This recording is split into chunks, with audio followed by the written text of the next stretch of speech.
Nous disons Amen à toute la parole. Gloire à Dieu. Gloire à Dieu. Vous pouvez vous asseoir. Très content qu'il n'ait pas chanté. Père Abraham a beaucoup d'enfants. Vous tous, chaperons et tous, vous connaissez cet exercice. Soyez la bienvenue au nom du Seigneur Jésus. Loué soit le nom du Seigneur. Nous souhaitons la bienvenue à chacun d'entre vous qui est ici et à ceux qui suivent en direct. Combien de visiteurs y a-t-il avec nous aujourd'hui? Oh, loué soit le nom du Seigneur. Combien parmi vous sont ici dans le camp? Levez-vous, voyons ceux qui sont ici pour le camp. Et soyez les bienvenus.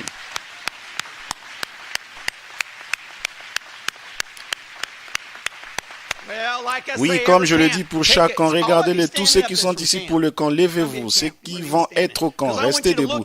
Je veux que vous les regardez bien, car ce seront des enfants changés quand ils vont retourner. Ils vont être remplis du Saint-Esprit.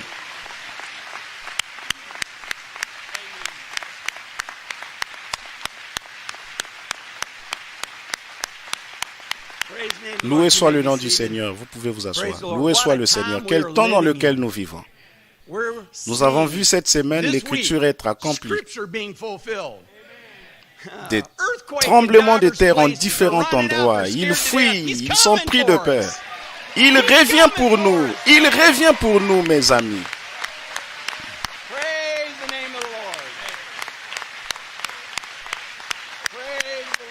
Loué soit le Seigneur.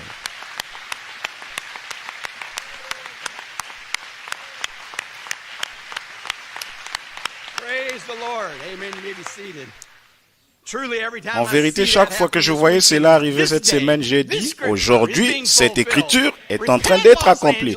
Réponds-toi, Los Angeles, sortez. Loué soit le nom du Seigneur.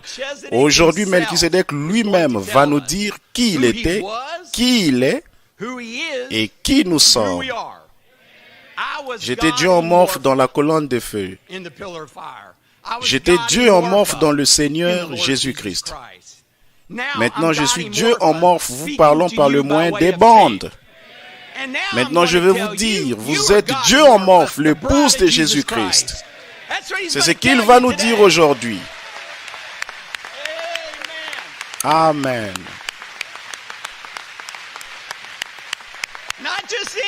Pas n'importe quel homme, Melchisédek va vous le dire.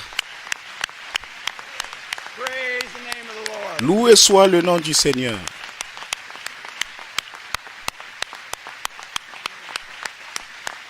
Loué soit le nom du Seigneur, vous pouvez vous asseoir. Il n'y a pas d'endroit où vous pourriez vous rendre ou entendre à moins que vous entendiez Melchisédek le dire lui-même. C'est ce que l'épouse de Jésus-Christ aime.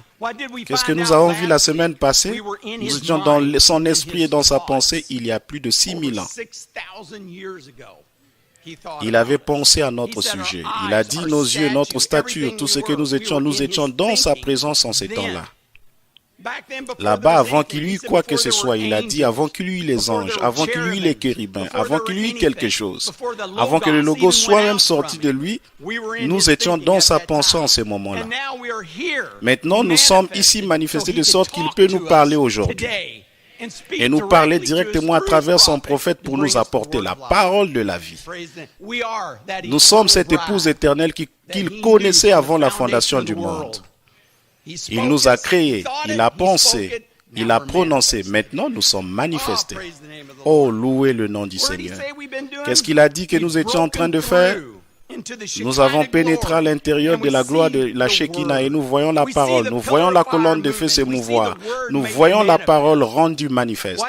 Ce qu'il a dit qu'il ferait dans ces derniers jours, nous voyons cela se développer. Nous sommes les enfants qui mangent ce pain de la Shekinah, produit par le mûrissement de la parole qui y croit.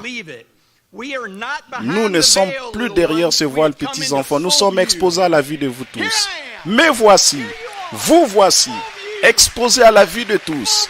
Exposés à la vie de tous. Loué soit le nom du Seigneur. Loué soit le nom du Seigneur.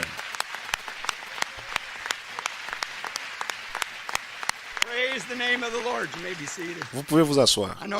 Je sais que ça sera mal compris. J'avais dit aux enfants, j'ai dit mes amis. Oui. Frère Joseph se présente et pointe les doigts vers lui-même. C'est vous tous. C'est la colonne de feu partout. Loué soit le nom du Seigneur. Amen.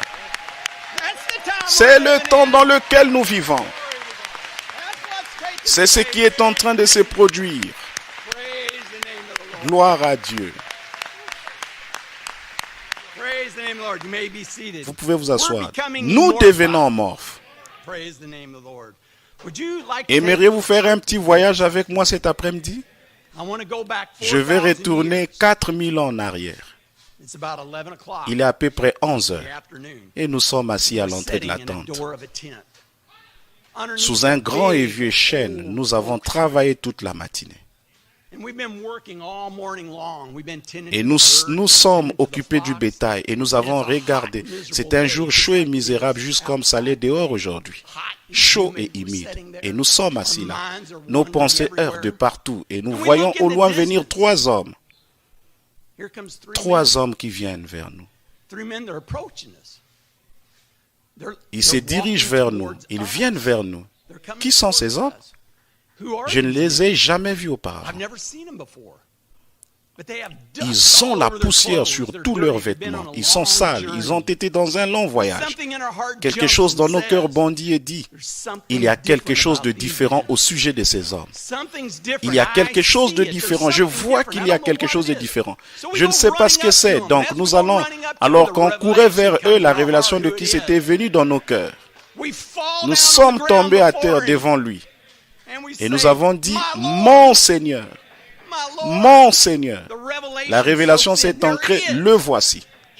Il m'a parlé beaucoup de fois, le voici dans la chair humaine en train de me parler. Il a dit, nous avons dit, laisse-moi t'apporter un peu d'eau, Seigneur Jésus. Laisse-moi laver tes pieds, Seigneur. Et je te donnerai un morceau de pain. Je t'en prie, Seigneur. Je t'en prie. Communie avec moi un peu cet après-midi. Avant que tu continues ton voyage, que tu partes, je sais, mais aimerais-tu continuer à communier un peu avec moi cet après-midi? Aujourd'hui. Aujourd'hui.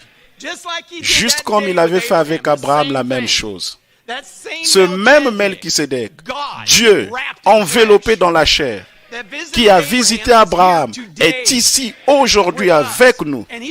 Et il va communier avec nous. Et nous avons sa voix dans les bandes. Et il va marcher avec nous, nous parler, nous dire exactement qui nous sommes aujourd'hui. Ce même Melchisédek. Gloire à Dieu. Gloire à Dieu.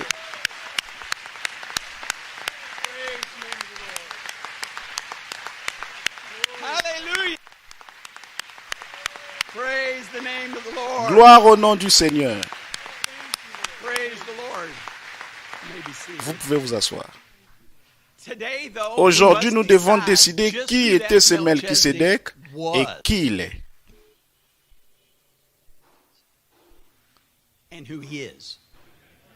Parce que celui qui avait parlé à Moïse ce jour-là, peu importe qui il était, la parole dit, il est exactement la même personne aujourd'hui.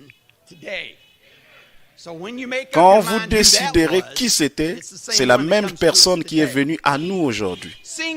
Voyons qu'il y a beaucoup de disputes à propos de cette personne et à ce sujet. Je pense qu'il nous appartient d'examiner la chose pour découvrir qui c'est. Il y a plusieurs écoles de pensée à son sujet. C'est pareil aujourd'hui. Une école de pensée pour aujourd'hui est, il était le prophète de Dieu, il était le Fils de l'homme se révélant lui-même, il était le 7e ange, mais il y a tout de même des erreurs dans ce qu'il dit dans les bandes. Une école de pensée. Il a pensé la parole, il a porté la parole. Il était réellement le messager confirmé de l'heure. Amen. Nous disons Amen à cela. Mais aujourd'hui, il nous faut plus que ce qu'il a dit sur les bandes. Nous avons aussi besoin d'un ministère à côté des bandes. C'est si proche. Non pas nous débarrasser du ministère des bandes, mais nous devons avoir quelque chose à côté des bandes.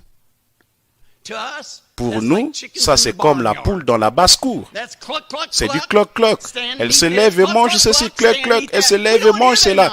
Nous n'écoutons pas ces absurdités. Nous ne croyons pas cela. Pour nous, c'était Dieu lui-même. Nous révélons sa parole directement. Melchisédek. Gloire au nom du Seigneur. Pour moi, ce n'est pas étonnant. C'est étonnant de voir combien de personnes dans le ministère sont contre moi. C'est la vérité. Ils sont contre moi parce que je dis, jouez les bandes et remettez Frère Branham derrière la chair. C'est la finalité de ce que je dis. Toute autre chose, c'est la poudre à canon. Ils vont là, vous adorez un homme, vous faites ceci et ces gens-là font ceci. C'est parce que je dis, jouez les bandes et remettez Frère Branham derrière la chair où il doit être. C'est là la raison de cela.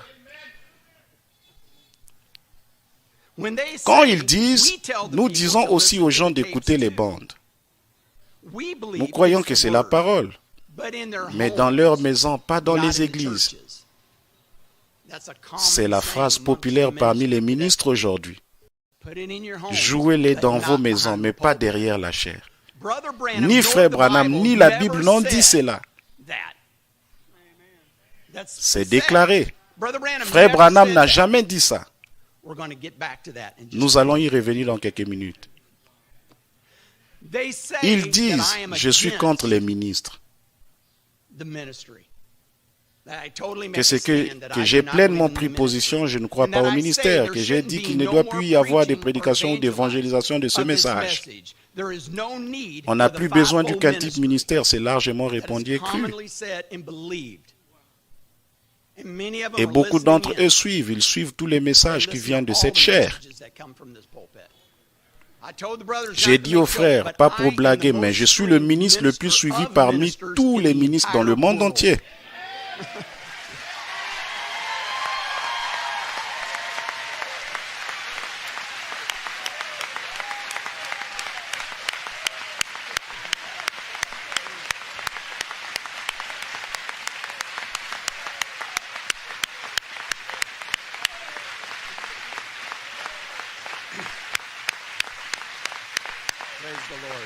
Loué soit le Seigneur.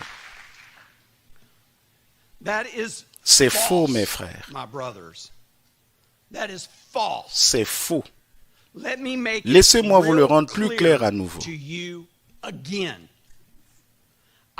Je n'ai jamais dit ou jamais pensé dans toute ma vie. Si vous croyez ça, ou si vous dites ça, vous êtes en train de croire et de dire un mensonge. Vous m'avez totalement mal compris, parce que je n'ai jamais dit ça ou pensé ça de toute ma vie. C'est une mauvaise compréhension. J'espère que vous comprenez ce qui nous suivent en direct. En ce qui concerne le ministère, je ne l'ai jamais dit de cette façon avant et maintenant. Je me sens indigne et humble de le dire aujourd'hui. Comment puis-je être contre le quintuple ministère alors que j'ai été ordonné dans le quintuple ministère par Frère Branham lors de ma consécration?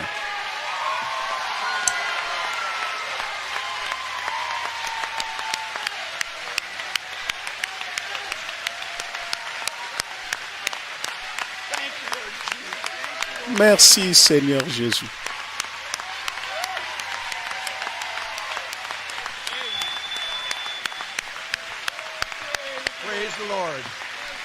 Gloire à Dieu. Vous pouvez vous asseoir.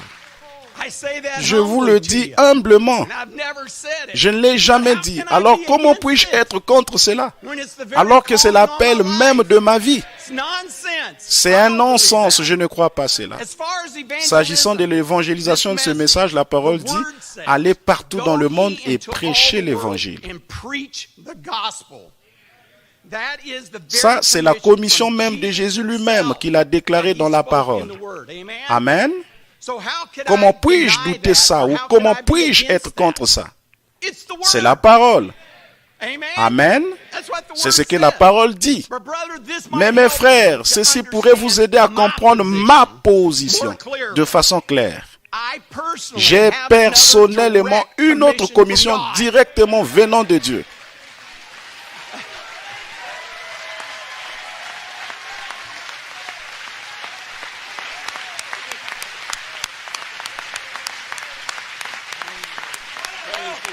Gloire au Seigneur. Vous pouvez vous asseoir. Et ça devrait être la vôtre. J'espère que la pensée spirituelle peut saisir cela. Il y en a assez juste là. Ouvrez vos oreilles. Je suis sûr que vous saisissez. C'est la citation. Mais je me demande, c'est du dehors. Peu importe. Tu ne peux pas visiter toutes les nations. Tu peux y envoyer des bandes. C'est ma commission.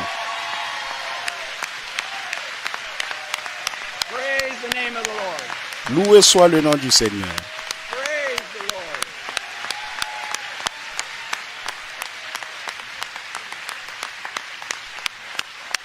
Gloire au nom du Seigneur.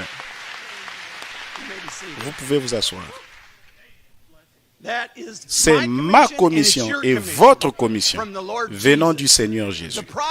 Le prophète dit clairement que l'évangélisation, c'est envoyer les bandes à toutes les nations. C'est ce qu'il vient de dire. Amen. Ça signifie jouer les bandes.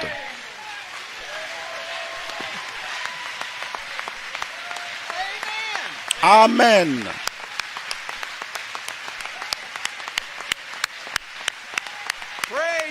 Gloire au nom du Seigneur. Loué soit le nom du Seigneur. Vous pouvez vous asseoir. J'ai écouté cette déclaration durant toute ma vie et davantage ces dernières années. C'est juste partout. Montre-moi où Frère Branham, où la Bible dit de jouer les bandes. Comme s'il devait prononcer ces mots précis dans la Bible, là où Frère Branham dit de jouer les bandes. Il faut que ce soit les mêmes mots exacts. Ok, montrez-moi où il est dit quintuple ministère. Les mots exacts. Où le quintuple ministère perfectionnera l'épouse de Jésus-Christ. Montrez-moi ça. Ça ne se trouve pas là. Ça ne se trouve pas là. Bon, Frère Branham a mentionné le quintuple ministère dans le livre des 7 âges de l'Église. Écoutons ce qu'il a dit à ce sujet. Même le quintuple ministère décrit dans Éphésiens 4, apôtres, prophètes, docteurs, évangélistes, pasteurs, n'ont pas suffi. C'est là que nous avons su qu'il s'agit du quintuple ministère. En effet, dans chaque âge, l'Église s'égare, et non seulement les laïcs, mais aussi le clergé. Les bergers ont tort, tout comme les brebis. Alors quand ils font fausse route, qu'est-ce que Dieu fait? Alors Dieu fait son entrée dans son rôle de souverain berger. Amen.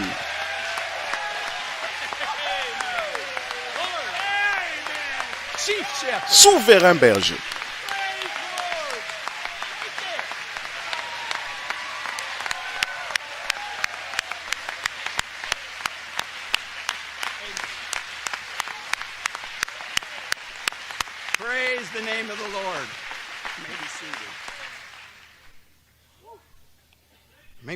Finissons cela.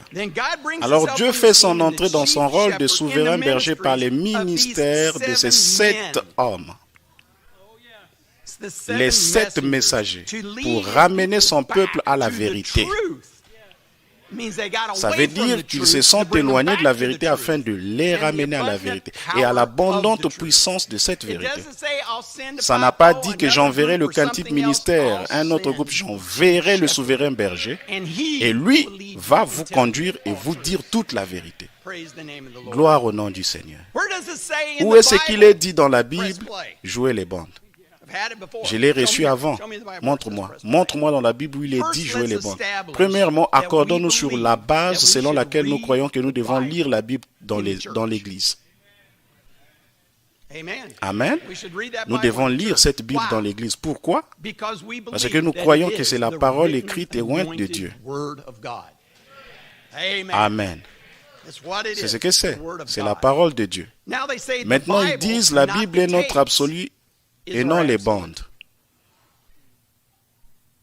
C'est la parole écrite. Toutes les paroles dans la Bible, c'est la parole écrite. Amen. Nous croyons cela, c'est la parole écrite. Voyons voir ce que le souverain berger a à dire à ce sujet. Pouvons-nous? Maintenant, Paul disait ça à son auditoire hébreu. Or, eux, ils n'avaient pas de magnétophone comme aujourd'hui, ce que nous avons ici. Par contre, ils avaient des scribes qui étaient là, assis là, et qui transcrivaient cela pendant que Paul le prêchait. Vous avez l'idée de la scène qui se déroule? La Bible, ok. Donc, les scribes transcrivaient simplement ce que Paul prêchait là. Ils transcrivaient ce qu'il disait. À cause de cela, notre absolu, c'est la Bible. Parce que Paul l'a prêché, ils l'ont transcrit, parce que c'est devenu la Bible. Gloire à Dieu. Et même quand Paul disait, ceci n'est pas ainsi dit le Seigneur, c'est moi. Les scribes ont transcrit cela et l'ont mis dans la Bible.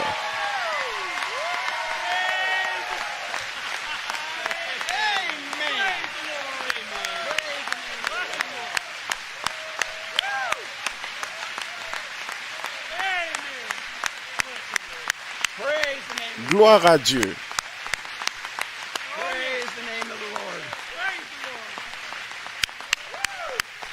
Wow. Loué soit le nom du Seigneur. Alléluia.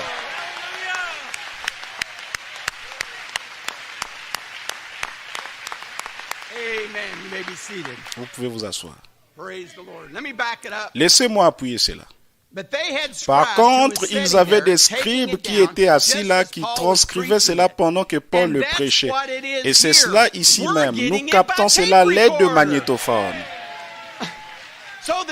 Par conséquent, les magnétophones sont les scribes de notre jour. Gloire au nom du Seigneur. Frère Joseph lisait une écriture des Hébreux. Ce message est la Bible enregistrée. Ça signifie jouer les bandes.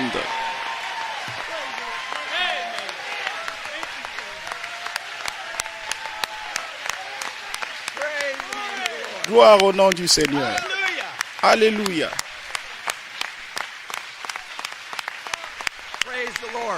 Loué soit le Seigneur. Vous pouvez vous asseoir. Loué soit le nom du Seigneur. Il continue en disant, et ces bandes, cette Bible enregistrée que vous écoutez, c'est absolu ce message, le même comme celui de Paul, peu importe ce que je dis, parce que c'est sur bande. Il n'a pas dit retrancher. N'osez pas retrancher un mot de cela. Si ce n'était pas ainsi dit le Seigneur, si ce n'était pas la parole, que nous ne pouvons pas croire ceci, nous allons lever.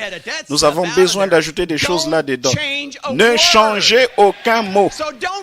Donc ne me dites pas que le tout n'est pas ainsi dit le Seigneur. Le prophète a dit que c'était ainsi dit le Seigneur. Et ces bandes vont dans le monde entier, voyez, pour montrer que c'est bien la vérité. Notre religion n'est pas vaine, c'est absolument Jésus-Christ ressuscité. La même chose. Gloire au nom du Seigneur. Citation, Hébreux chapitre 3.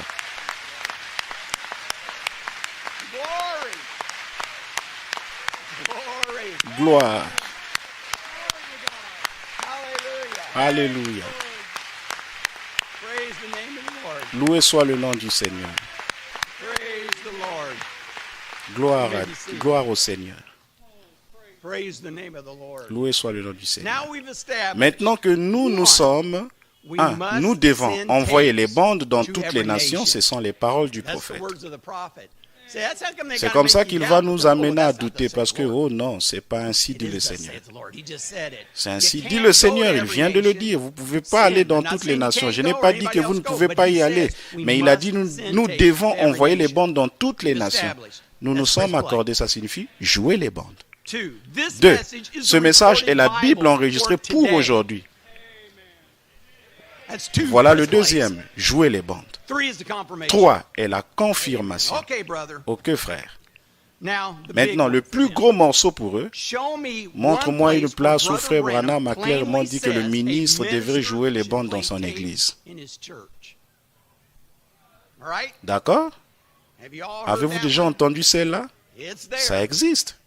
Croyez-moi. Ok, mon frère, je relève ton défi.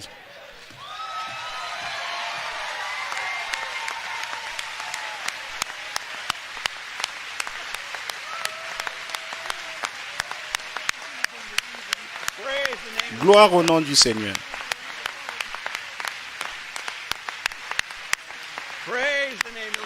Gloire au nom du Seigneur.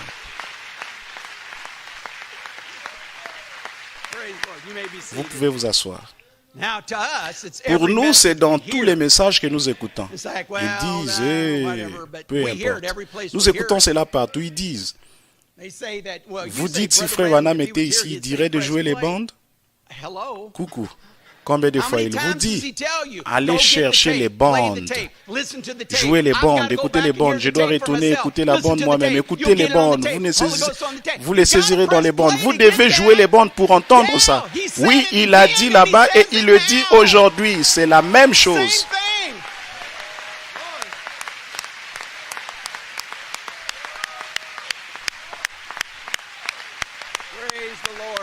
Loué soit le Seigneur. Loué soit le nom du Seigneur. Vous pouvez vous asseoir. Mes frères, si je peux vous montrer où il a dit dans le message, obéirez-vous à la parole de Dieu et lui donner la première place derrière votre chair.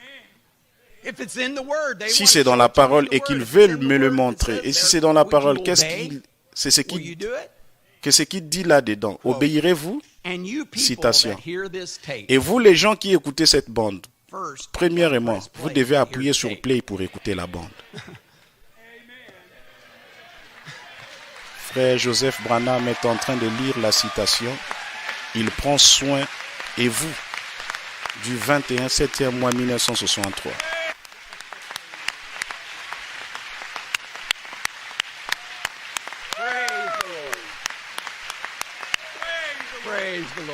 Loué soit le Seigneur. Ça ne dit pas jouer dans votre église un instant. Et partout dans le monde. Citation. Je vais encore la relire. Et vous, les gens qui écoutez cette bande, et partout dans le monde, il est en train de montrer que ce n'est pas seulement dans cette église qu'il s'adresse. Il s'adresse à l'épouse partout dans le monde. Il s'adresse à vous qui écoutez cette bande. Il s'adresse à vous, peu importe où vous êtes dans le monde. Amen. Après que cette bande soit jouée et le ministre ou la personne qui la joue dans les assemblées.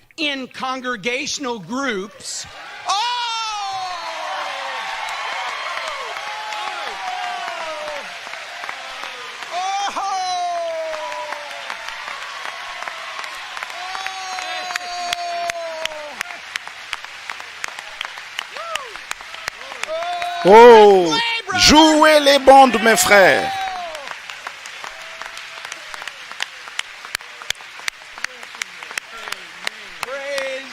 Loué soit le nom du Seigneur. Gloire. Nous faisons exactement ce qu'il a dit de faire.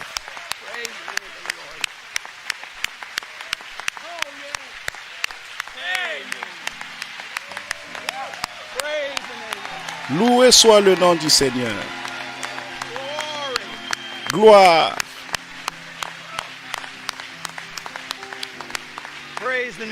Gloire au nom du Seigneur. Restez debout.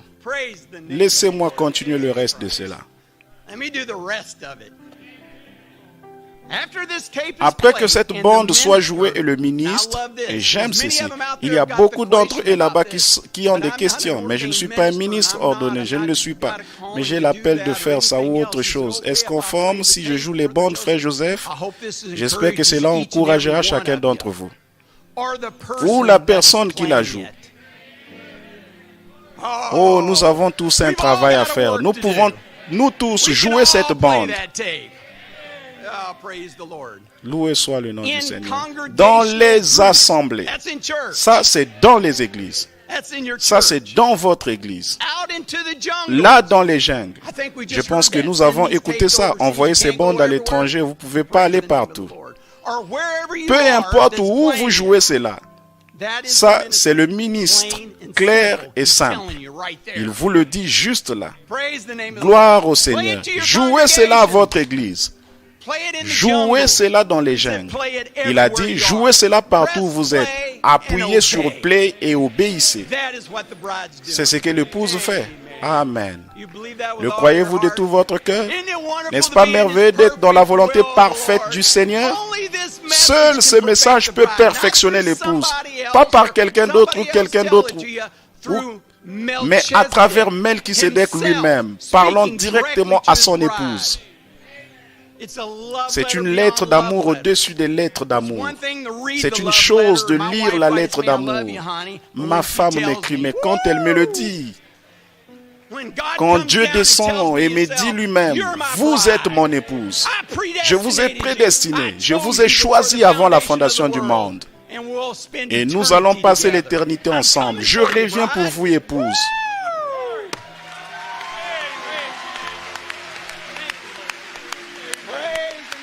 Loué soit le nom du Seigneur. Loué soit le nom du Seigneur.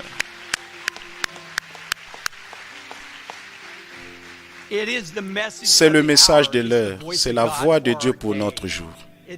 C'est Melchisédek. Ils disent, frère Branham, il était Dieu. Non, pas l'homme. C'était la divinité enveloppée dans la chair. Si vous l'avez manqué, vous avez manqué Dieu depuis le commencement du temps. C'est ce qu'il a toujours été. C'est ce qu'il nous dit aujourd'hui. Quand vous le voyez, vous ne pouvez rien d'autre. Si vous avez les oreilles, mes frères, le voilà. Que celui qui a des oreilles écoute. Si vous ne pouvez pas, vous ne pouvez pas. Vous êtes anormaux.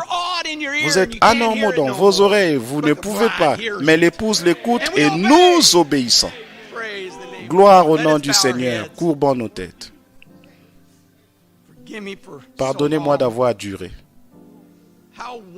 Combien merveilleuse cette parole, combien merveilleuse cette révélation que le Seigneur nous a donnée. Nous savons sans l'ombre d'un doute. Nous savons qui il était en ces derniers jours.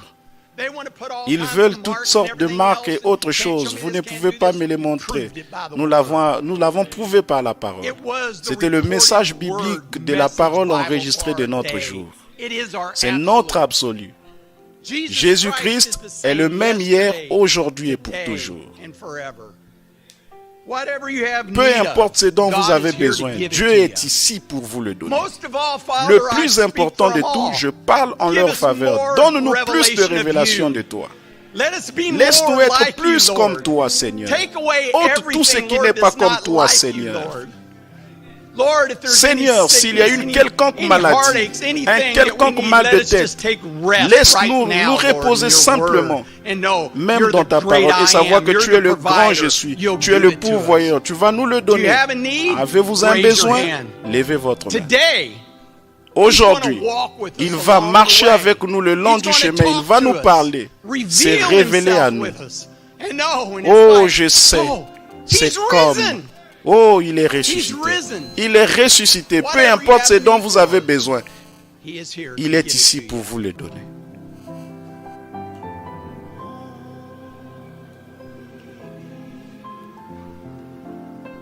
Crois seulement. Tout est possible. Crois seulement.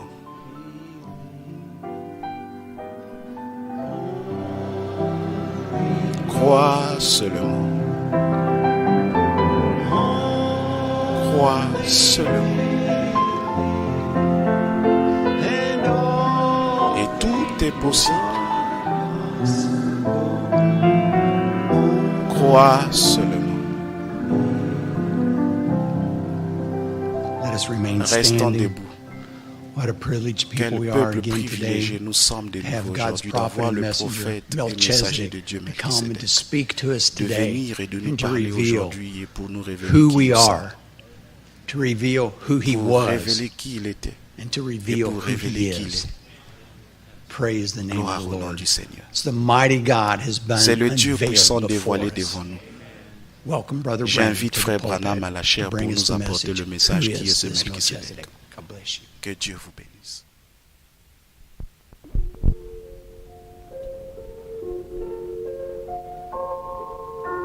Les éditions de la Lumière du Soir ont le plaisir de vous présenter William Marion Branham, l'homme que Dieu a confirmé dans cette génération comme le prophète promis de la fin des temps. Des connaissances bibliques approfondies, concentrées dans un message d'origine entièrement divine. Un ministère extraordinaire de salut et de guérison qui alla même jusqu'à la résurrection de plusieurs morts. Des dizaines de milliers de prophéties revêtues du sceau du ainsi dit le Seigneur, qui, prononcées sous l'inspiration, n'ont jamais failli, pas même une seule fois. Une vie consacrée qui n'a souffert aucun compromis quant aux exigences de la parole de Dieu. Un profond respect pour les autres, leurs croyances et leurs pratiques. Tout cela a caractérisé la vie de William Branham que Jésus-Christ a envoyé pour vous aussi. La bénédiction divine vous atteindra sans aucun doute si vous placez vraiment votre foi dans la parole du Seigneur que vous allez maintenant entendre sur cette cassette. Notre prière est que Dieu vous accorde sa parfaite grâce.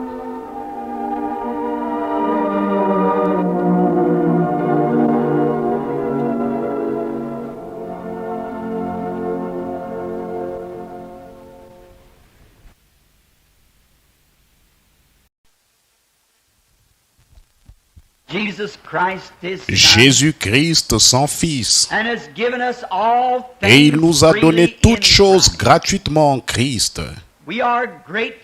Nous te sommes reconnaissants, Seigneur, des privilèges qui nous sont accordés par ce grand sacrifice suprême de Jésus pour nous au calvaire, lequel nous a réconciliés et ramenés dans la communion et fait retrouver grâce à tes yeux, afin que nous soyons réconfortés en sachant qu'il est écrit: si vous demeurez en moi et que mes paroles demeurent en vous, demandez ce que vous voudrez, et cela vous sera accordé. Nous t'en sommes reconnaissants et te prions de nous donner la foi pour y croire avec tout ce qui est en nous. Maintenant, Seigneur, laisse-nous mettre de côté tous les labeurs du jour, tous les soucis de cette vie, chacune de nous du concierge au pasteur, pour qu'il n'y ait rien dans nos esprits maintenant, si ce n'est d'attendre que le Saint-Esprit nous parle, étant prêts à l'écouter respectueusement, afin que nous puissions accomplir quelque chose de bon et que notre rassemblement nous permette de te connaître davantage. Car Seigneur, c'est bien pour cette raison que nous sommes venus en cette chaude journée. Parle-nous à travers ta parole vivante et laisse la parole vivante habiter en nous et demeurer en nous, qu'ainsi nous soyons façonnés et formés, non pour ressembler au monde, mais que nous soyons transformés par le renouvellement de notre esprit en la forme du Fils de Dieu. Oh, nos cœurs vibrent à la pensée et la joie inonde nos âmes de savoir que nous pouvons être appelés fils et filles de Dieu. Nous vivons actuellement les tout derniers moments qui précèdent sa seconde venue. Toutes les nations et les royaumes frémissent sous nos pieds. Toutes les choses du monde sont en train de disparaître. Mais nous savons qu'un jour il viendra et nous amènera dans un royaume qui n'aura jamais de fin et qui ne sera jamais ébranlé. Et pensez que nous sommes maintenant les sujets de ce royaume. Ô Dieu, circoncis notre cœur et nos oreilles aujourd'hui par le Saint-Esprit à travers le lavage d'eau de la parole, car nous le demandons en son nom et pour sa gloire. Amen.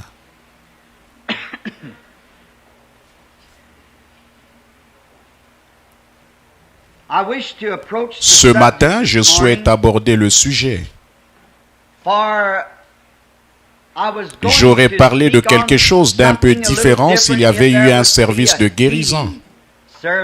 Mais nous avons annoncé que les cartes de prière seraient distribuées de 8h à 8h30 ou 9h. Et Billy est venu à la maison il y a quelques minutes et a dit qu'il n'y avait presque personne ici. Il n'a donc pas distribué de cartes de prière. Ainsi, j'ai pensé prendre ce texte pour corriger l'Église. Et j'aimerais parler du sujet suivant, une église séduite par le monde. Je souhaiterais lire un passage maintenant dans le livre des Juges au chapitre 16, depuis le verset 10.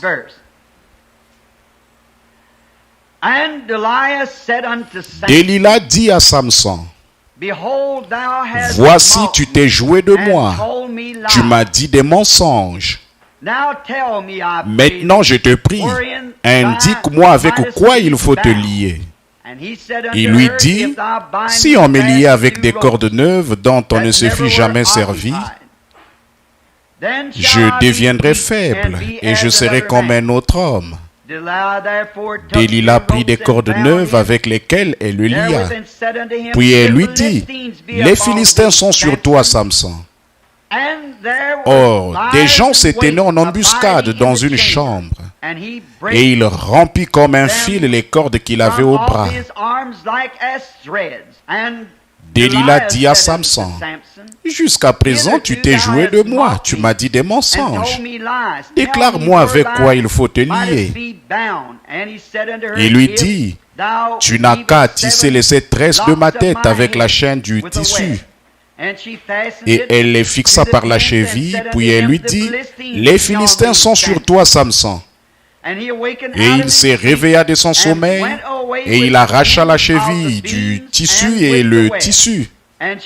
Et elle lui dit, « Comment peux-tu dire je t'aime, puisque ton cœur n'est pas avec moi?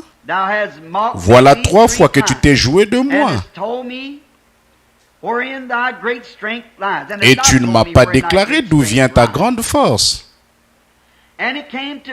Comme elle était chaque jour à le tourmenter et à l'importuner par ses instances, son âme s'impatienta à la mort. Il lui ouvrit tout son cœur et lui dit, « Le rasoir n'a point passé sur ma tête, parce que je suis consacré à Dieu dès le ventre de ma mère. Si j'étais rasé, ma force m'abandonnerait et je deviendrais faible et je serais comme tout autre homme. » Delilah, voyant qu'il lui avait ouvert tout son cœur, envoya appeler les princes des Philistins et leur fit dire, « Montez cette fois, car il m'a ouvert tout son cœur. » Et les princes des Philistins montèrent vers elle et apportèrent l'argent dans leurs mains. Elle l'endormit sur ses genoux. Et ayant appelé un homme, elle rasa les 7 tresses de la tête de Samson et commença ainsi à le dompter. Il perdit sa force. Elle dit alors, « Les Philistins sont sur toi, Samson. » Et il se réveilla de son sommeil et dit, « Je m'en tirerai comme les autres fois et je me dégagerai. » Et il ne savait pas que l'Éternel s'était retiré de lui. Et maintenant, je souhaiterais lire comme texte pour ce sujet quelque chose se trouvant dans le livre de l'Apocalypse, au chapitre 2, du verset 21 au verset 23.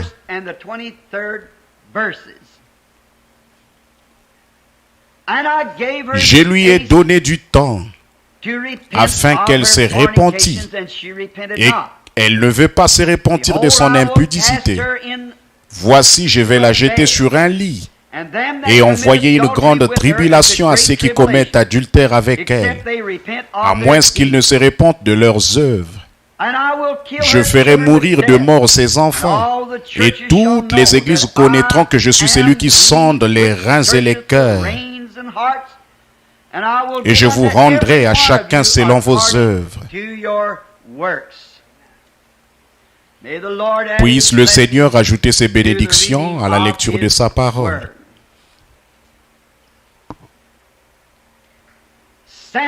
Samson, ressemblant beaucoup à l'Église, a bien débuté. Il est bien parti. Au départ, il fut appelé un vaillant héros. Il commença en servant le Seigneur, en gardant ses paroles et en accomplissant ses commandements. Et c'était un peu semblable à l'Église. Elle aussi est partie, comme on le dirait dans le monde, elle est partie du bon pied. Elle a commencé à observer les commandements du Seigneur. Et tant que Samson suivait le Seigneur utilisait Samson. Car Dieu peut garder quiconque et utiliser quiconque le suivra. Car c'est l'affaire de Dieu. Mais lorsque nous nous détournons et nous éloignons des choses de Dieu, Dieu ne peut plus nous utiliser. Lorsque fermement nous suivons les commandements de Dieu, lorsque nous restons dans les pages de la Bible et que nous adorons d'après la parole écrite, que nous l'adorons dans l'esprit et dans la vérité de la parole, alors Dieu peut utiliser n'importe quel individu. Mais lorsque l'idée lui vient de se détourner vers quelque chose d'autre, alors Dieu ne peut plus l'utiliser. Ainsi, Samson représente de façon bien remarquable l'Église d'aujourd'hui. Lorsque l'Église était à ses débuts, Dieu pouvait utiliser l'Église, car l'Église marchait diligemment selon les commandements du Seigneur. Elle observait toutes ses ordonnances et ses lois, et elle mettait en pratique tous ses commandements. Et Dieu était avec l'Église. Mais l'Église a l'air de s'être terriblement affaiblie. Rappelez-vous, nous ne sommes pas un pique-nique. Nous sommes sur un champ de bataille. Bien des gens pensent qu'une fois devenus chrétiens, ils ont fait tout ce qu'il fallait, qu'alors le problème est réglé pour toujours. Et que parce qu'ils sont chrétiens, tout irait comme sur des roulettes. Ne vous mettez jamais cela en tête. Car si je suis devenu chrétien, c'est pour combattre le bon combat de la foi. Si je suis devenu chrétien, c'est pour aller au front. Nous sommes des soldats chrétiens. Et il nous faut être formés et instruits. Il nous faut connaître toutes les techniques de l'ennemi pour savoir comment nous fortifier et comment livrer le combat. Et nous ne pouvons le faire qu'au fur et à mesure que le Saint-Esprit nous le révélera. Nous ne pouvons pas prendre ce que d'autres nations nous disent lorsque nous allons à la guerre, prendre certaines de leurs idées, mais nous devons prendre nos propres idées, la façon dont le Saint-Esprit nous dirigera et les idées que lui nous donnera, car il est le commandant en chef de l'armée des chrétiens. Samson faisait son chemin. C'était un homme remarquable. Jusqu'à ce qu'il commence, comme nous pourrions dire, à courir comme un vaurien. Jusqu'à ce qu'il commence à sortir de son territoire. Et l'Église courait bien. Elle allait jusqu'à ce qu'elle commence à sortir de son territoire. Samson a commencé à flirter. Et il ne flirtait pas avec des jeunes filles israélites, mais il a commencé à flirter avec des jeunes filles des Philistins. Et c'est un peu similaire à ce que l'Église a fait. Elle n'a pas commencé à faire la cour aux siens, mais elle est partie vers les incroyants et elle a commencé à flirter avec les incroyants. Et là, nous avons commis notre grande faute. Et l'une des plus grandes, c'est lorsque l'Église a commencé à faire des choses qui n'étaient pas justes. Elle a commencé à avoir, comme Samson, de mauvaises fréquentations. Samson, tant qu'il était en compagnie du peuple de Dieu, il s'en est bien sorti. Mais lorsqu'il s'est mis à flirter avec de mauvaises fréquentations, c'est là qu'il a eu des ennuis. Et il en est de même pour l'Église. Quand l'Église suivait chaque jour respectueusement la conduite du Saint-Esprit, Dieu les bénissait. Et des miracles, des signes et des prodiges suivaient l'Église. Mais lorsqu'elle a commencé à avoir de mauvaises fréquentations avec le monde, l'une des pires choses qu'elle ait jamais faites, et la première chose qu'elle a faite, c'est qu'elle s'est mise à s'organiser, brisant la communion avec les autres croyants. Parce qu'elle a découvert que les nations étaient organisées. Mais ce merveilleux évangile n'est pas destiné à une seule nation ou à un seul peuple. Il est destiné à celui qui le veut, qu'il vienne. De toutes les nations, de toutes tribus, de toute langue et de tout peuple. Dieu n'a jamais eu l'intention de nous voir tracer des lignes de démarcation. Mais l'homme voulait ressembler, se comparer ou copier ou suivre ce que le monde faisait. Dire les mêmes choses qu'eux, avoir du succès comme eux. Jamais nous n'aurons de succès à faire quoi que ce soit comme le monde. Nous ne pouvons avoir du succès qu'en suivant les lois de Dieu, sa façon de faire. Jamais nous n'y arriverons en nous modélant sur le monde.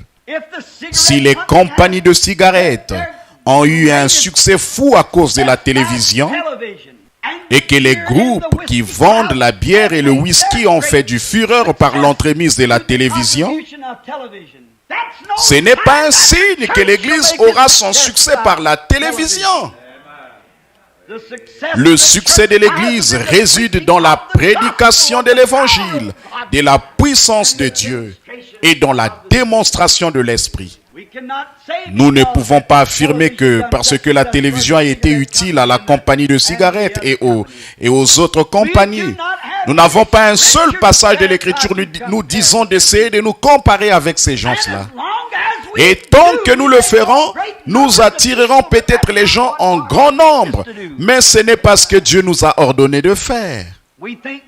Nous pensons que parce que tout marche bien, que nous avons de grandes organisations et que de grandes choses éclatantes arrivent, c'est un succès.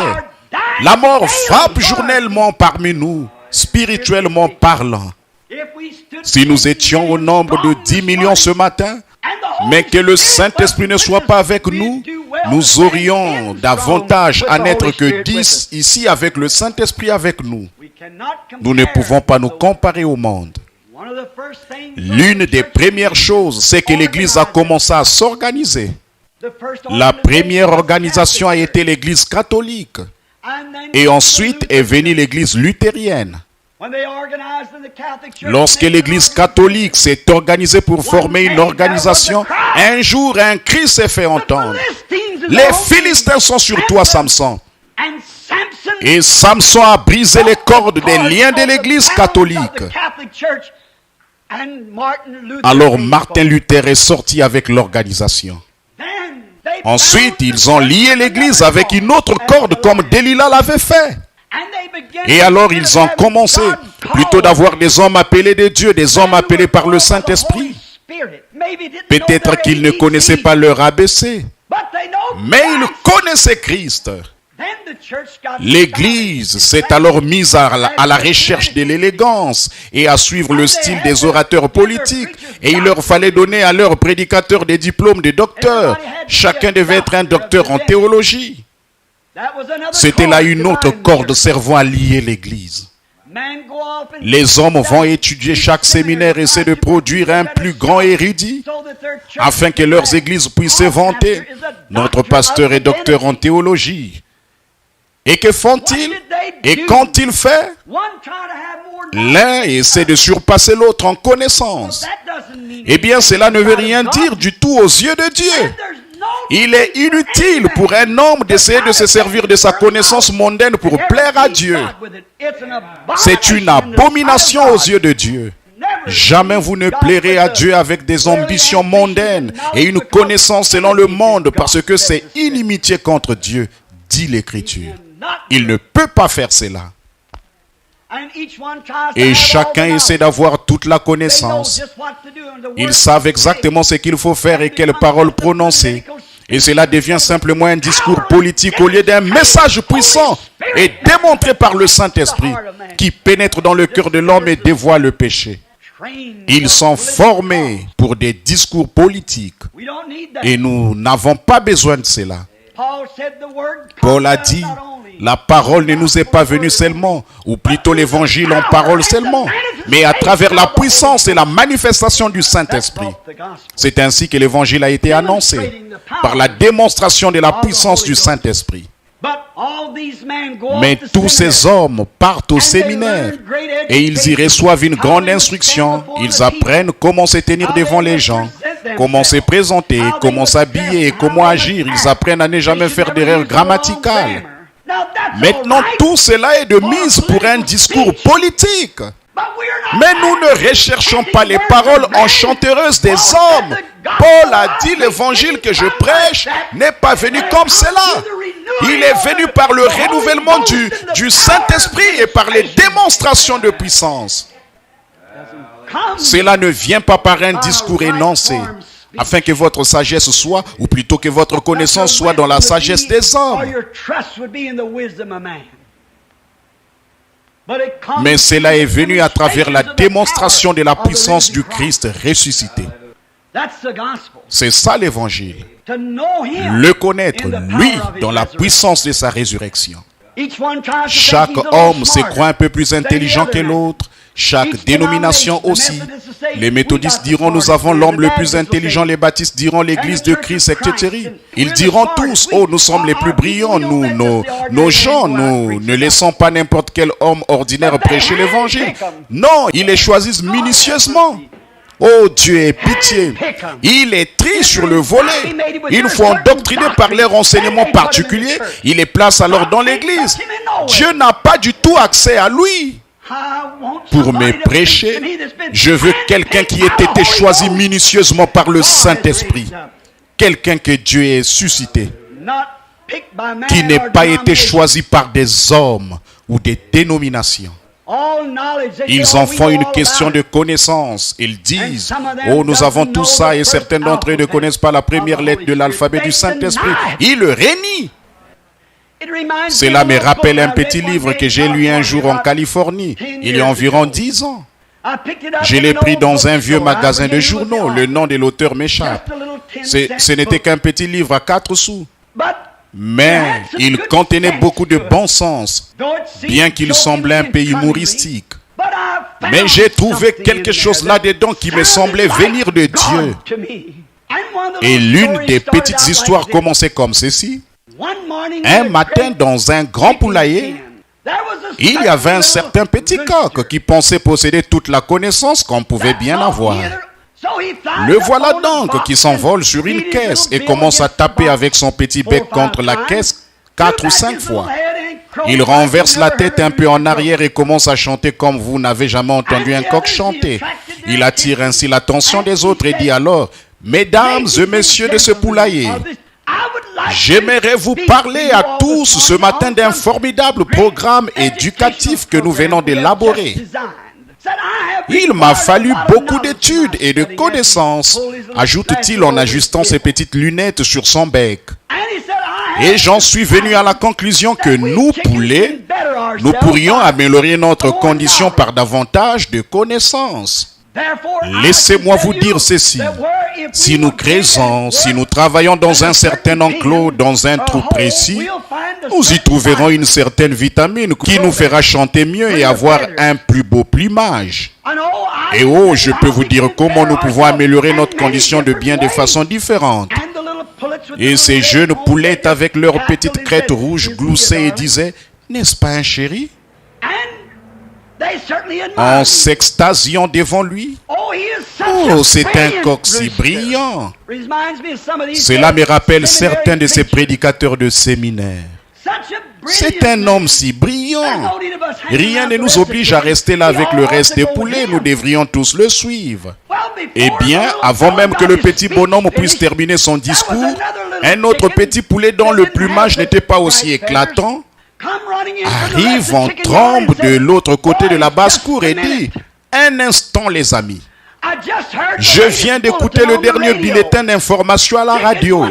Le prix des poulets a augmenté de 4 cents la livre. Nous allons tous à l'abattoir demain. À quoi donc va servir votre connaissance? Frère, toute la connaissance que nous pouvons accumuler, à quoi sert-elle? Nous sommes 1,80 m de terre. Chaque minute qui passe, nous mourrons tous de quelques centimètres. Notre connaissance ne signifie rien. Nous voulons le connaître, lui. Mais c'est ce qu'ils font. Il y a quelque temps, je faisais une remarque au sujet de ce petit canari qui pensait posséder toute la connaissance utile et nécessaire. Il en savait tellement long qu'il pouvait parler des êtres humains aux autres canaris. Il s'envole donc, se perche sur sa cage et commence à parler des êtres humains, exposant tout ce qu'il sait d'eux. Et tout à coup, un professeur de pur-dit s'avance et commence à lui dire quelques paroles très raffinées. Et le petit oiseau se met à sourciller et à tourner la tête. Oh, il avait des yeux, il pouvait voir le professeur, il avait des oreilles, il pouvait l'entendre. Mais bien sûr, il ne savait pas de quoi il parlait. Pourquoi? Il a une cervelle de canari. Il n'est qu'une tête de linotte. C'est tout ce qu'il a. Il n'a pas un cerveau d'humain. Il ne peut donc pas penser comme des êtres humains. Et un être humain ne peut pas non plus penser comme Dieu. Vous êtes humain. Et toute la connaissance du monde ne vaut pas plus qu'une cervelle de canari. Tout ce que vous faites, c'est vous faire du mal avec cela. Il vous faut la pensée de Christ. La raison pour laquelle les gens vont se joindre à des organisations et substituent une poignée de main à la nouvelle naissance, c'est qu'ils essaient de contourner la nouvelle naissance. Ils ne veulent pas de la nouvelle naissance. Et ils savent que nous enseignons cela dans la Bible. Ils veulent donc y substituer quelque chose.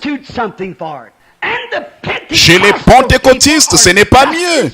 Ils essaient aussi de substituer quelque chose. Ils veulent que cela ait de la classe. Il faut que cela se fasse avec de la classe. Nous allons nous serrer la main et nous joindre à l'église. Et nous serons aspergés ou baptisés ou quelque chose ainsi. Ils ont peur de la nouvelle naissance. J'ai parfois l'impression que le Branham Tabernacle commence à en avoir peur. Or, nous savons tous qu'une naissance, peu importe où elle a lieu, n'importe où, c'est un gâchis. Qu'un bébé naisse dans un tas de foin sur un plancher dur ou dans une chambre d'hôpital décorée en rose, c'est un gâchis de toute manière. La naissance d'un veau, n'importe quelle naissance, c'est un gâchis. Et la nouvelle naissance n'est rien de moins qu'un gâchis. Seulement les gens sont si empesés. Nous irons là-bas où ils serrent la main, nous irons là où ils ne braillent pas, ne pleurent pas, ne tapent pas sur l'autel et ne crient pas. Vous voulez être trop humains. Ce dont nous avons besoin, c'est une naissance. Cette mort qui produit la vie. Une sémence, une vieille pomme de terre, une sémence de pomme de terre. Prenez cette pomme de terre et mettez-la dans le sol. Avant que vous puissiez avoir de nouvelles pommes de cette terre, cette vieille pomme de terre doit pourrir. Un grain de blé ne peut pas produire une nouvelle vie tant qu'il n'a pas pourri. Et un homme ou une femme ne peuvent jamais avoir une nouvelle naissance tant que leur intellectualisme et leur moi n'ont pas pourri. Ne sont pas morts, mourrez à l'autel, criez, devenez un gâchis, jusqu'à ce que l'amidon sorte de votre col et que vous naissiez de nouveau par l'Esprit de Dieu. Peu m'importe si vous criez à tue-tête, parlez en langue, sautillez, faites des bonds comme un poulet auquel on a coupé la tête. Vous êtes en train de produire une nouvelle vie, mais nous y avons substitué quelque chose. Nous voulons la façon distinguée. C'est vrai. L'autre jour, c'était vendredi, mon épouse et moi sommes allés au magasin. Je ne veux pas toujours revenir là-dessus. Mais alors que nous descendions la rue, Je ne faisais que tourner la tête d'un côté et de l'autre, voyant des femmes nues. Mais j'ai promis à Dieu, lorsque j'étais aveugle, que s'il guérissait mes yeux, je regarderais les choses correctes. Je garde une petite croix suspendue dans ma voiture. Lorsque je vois de telles choses, je regarde la croix et je dis, « Oh Dieu, voilà mon refuge. » Tandis que je regarde la croix, je voyais ces femmes. Mesdames a dit, « Nous n'avons pas vu une seule femme portant une jupe aujourd'hui. » Elle m'a dit, « Bill, regarde cette femme-là, avec ses petites bretelles autour du haut de son corps. Tu ne vas pas me faire croire que cette femme ne sait pas que c'est mal. Si elle ne sait pas que c'est mal, alors elle a perdu l'esprit. » J'ai dit, « Minute, chérie, c'est une Américaine.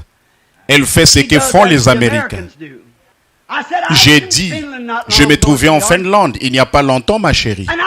Et je contestais quelque chose là-bas auprès d'un homme qui m'a remis en place, le docteur Manninen. Et nous nous rendions à ces bains pour la santé qu'on appelle sauna. Ils vous font entrer, puis ils versent de l'eau chaude sur des pierres brûlantes. Oh, et c'est là vous font transpirer. Ensuite, ils vous font sauter dans de l'eau glacée et en ressortir. On vous conduit ensuite dans une pièce où là, des infirmières des femmes frictionnent les hommes. Et ceux-ci sont nus. Et les renvoient ensuite dans la piscine. Je refusais d'y entrer. J'ai dit, docteur Manninen, c'est mal. Il a dit, bon, d'accord, révérend Branham, c'est mal. Mais alors, qu'en est-il de vos médecins américains qui déshabilleront une femme complètement et la feront s'étendre sur une table pour examiner chacune de ses organes sexuels? Qu'en est-il de vos infirmières dans les hôpitaux? J'ai dit, excusez-moi, frère Manninen, vous avez raison. Qu'est-ce? Ce sont des coutumes. Lorsque j'étais à Paris, j'avais de la peine à le croire. Mais il y avait des urinoirs communs pour les hommes et pour les femmes. Je ne pouvais pas comprendre que ces toilettes au bord de la route servaient à la fois aux hommes et aux femmes. Je n'arrivais pas à croire que lorsque les femmes allaient se baigner à la plage, un jeune homme avec sa petite amie, il n'y avait pas de cabine. Ils enlevaient simplement tous leurs vêtements jusqu'au dernier, se tournant ensuite le dos et mettaient une petite bandelette et s'en allaient nager. Mais c'est ainsi.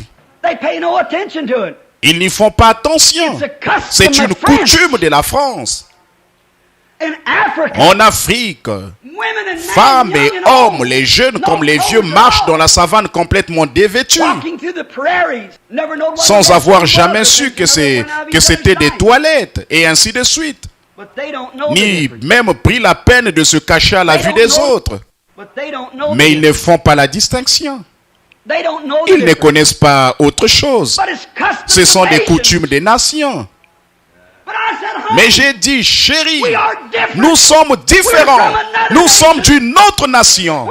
Nous sommes des pèlerins et des étrangers ici. Voilà pourquoi ces choses nous paraissent si fausses. Car la Bible dit que ceux qui professent de telles choses montrent qu'ils sont pèlerins et étrangers et qu'ils cherchent une cité qui est à venir. Tout homme ou toute femme, qu'ils habitent en Italie, en France, en Afrique ou ailleurs, une fois nés de nouveau du Saint-Esprit, ils ne feront pas ces choses-là. Ils ne porteront pas ces vêtements-là. Ils n'agiront pas ainsi. Parce qu'ils sont d'une autre nation dont le dirigeant et le constructeur est Dieu. Nous sommes du ciel. L'esprit qui est en vous motive votre vie. Si vous êtes américain, vous ferez comme font les Américains. Si vous êtes français, vous verrez comme font les Français. Et vous critiquerez les autres. Mais si vous êtes de Dieu, vous agirez comme ils le font au ciel. Parce que votre esprit vient d'en haut et il vous dirige. Une petite chose à laquelle vous pourriez regarder.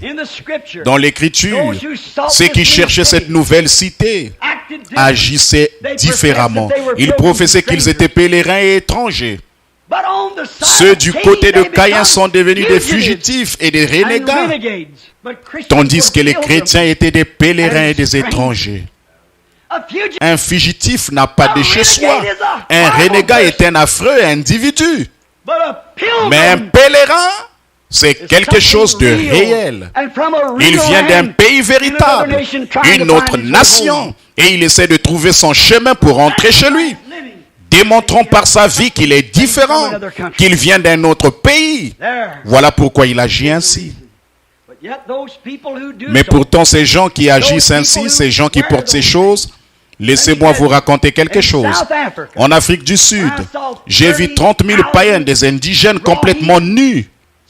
J'ai vu des jeunes filles de 16, 18, 20 ans, des garçons nus comme des vers. Ces ténors-là, avec de la boue sur le visage et tout bariolé, avec des os leur traversant le nez et des morceaux de bois suspendus à leurs oreilles, et avec des os humains se croisant ou des os quelconques se croisant dans leurs cheveux, des dents d'animaux suspendus à leur corps, nus comme ils sont venus au monde et ils ne le savaient pas. Mais lorsqu'elles ont reçu Christ, qu'elles sont tombées la face contre terre et ont reçu le Saint-Esprit, elles se sont levées et ont croisé leurs bras sur leur poitrine pour cacher leur honte. Et se sont ensuite éloignées et ont trouvé des habits avec lesquels se vêtir. Pourquoi? Ils étaient devenus des pèlerins et des étrangers pour ce monde. Alléluia. Ils s'en étaient éloignés. Oui, messieurs. Oh oui. Ces gens se déclarent chrétiens. Ils appartiennent à des églises. Ils s'en vont disant, nous sommes méthodistes, nous sommes baptistes, nous sommes pentecôtistes, nous sommes adventistes du 7e jour, nous sommes ceci ou cela. Cela n'a rien à voir. Votre esprit, la vie qui est en vous, c'est ce qui motive et révèle ce que vous êtes. Jésus a dit, c'est à leurs fruits que vous les reconnaîtrez. L'Église est devenue comme Israël était au commencement. Ils ont vu que toutes les nations païennes avaient un roi. Mais Dieu était leur roi. Ils ont vu que les nations païennes avaient un roi. Ils ont donc voulu faire comme les nations païennes. Et ils se sont achetés un roi. Et en faisant cela, ils se sont attirés des ennuis. Petit à petit, il a commencé à entrer. Petit à petit, le monde a commencé à s'infiltrer en eux. Finalement, cela aboutit en Akab. Un roi s'en approchant un petit peu plus, encore un petit peu plus, et finalement cela a fait sortir la vie qui était en eux. Ils ont continué ainsi. Et lorsque le vrai roi est venu, ils ne l'ont pas reconnu. Et c'est ce que l'Église a fait. Elle a adopté, c'est ça, elle a adopté la politique, l'éducation. Elle a adopté les organisations, la société, les grosses églises, des prédicateurs hostiles, pompeux. Et lorsque le vrai roi vient, ils ne le reconnaissent pas. Ils sont en train de crucifier le Saint-Esprit. C'est lui-là même qui est le roi. Ils ne le reconnaissent pas. Mais ils rient de lui et se moquent de lui. Ce que les Juifs ont fait à leur Messie, l'Église est aussi en train de le faire à son Messie. Ils ne le savent pas. Ils manquent de perspicacité spirituelle, étant tellement endoctrinés par ce qui frappe leurs yeux, par les apparences des bâtiments imposants, essayant de se comparer au monde. Il ne nous est pas du tout demandé de nous comparer au monde. Il nous est demandé de nous humilier. Et une personne équivaut à la majorité en Dieu. Et aujourd'hui dans le monde, parmi les évangélistes qui parlent de la guérison divine, il y a une telle rivalité, une telle concurrence. L'un dira, oh Dieu soit béni, j'ai eu tant de milliers, j'ai eu une plus grande réunion que vous. Qu'est-ce que cela peut faire? Que nous en ayons 1 ou 1 million, qu'est-ce que ça peut bien faire? Sommes-nous fidèles à Dieu? Sommes-nous fidèles à sa parole? Supportons-nous le test auquel nous sommes soumis par le Saint-Esprit? Est-ce vrai? Voilà l'essentiel. Mais nous faisons des compromis avec la Bible. Beaucoup de nos pentecôtistes font des compromis quant aux doctrines fondamentales de cette Bible. Mon but n'est pas de vous blesser. Seulement, je suis dans ma propre église et j'estime que je peux faire ce que dans mon église parce que je prêche l'évangile. Mais il y a des dizaines de milliers de prédicateurs pentecôtistes qui savent qu'il n'existe pas dans la Bible une chose telle que le baptême au nom du Père, Fils et Saint-Esprit. Je lance un défi à l'archevêque ou à quiconque de me montrer où une seule personne a déjà été baptisée dans le nom de Père, Fils et Saint-Esprit. Mais ils font des compromis parce que leur organisation en ont fait. Il n'y a pas une seule personne dans le Nouveau Testament et pendant les 300 ans qui ont suivi d'après l'histoire, qui ait été baptisé autrement que dans le nom de Jésus-Christ. Qu'est-ce? L'organisation. C'est ce qui fait cela. Faisons des compromis. Et aujourd'hui, ils ont arrêté de témoigner dans les rues. Ils ont retiré le tambourin de l'église. Ils ont enlevé toute la gloire de l'église. Et ils ont de la prédication de séminaire, la prédication d'un petit coq très raffiné dans la société. Et leurs femmes qui portent des shorts et des robes dans lesquelles elles sont moulées.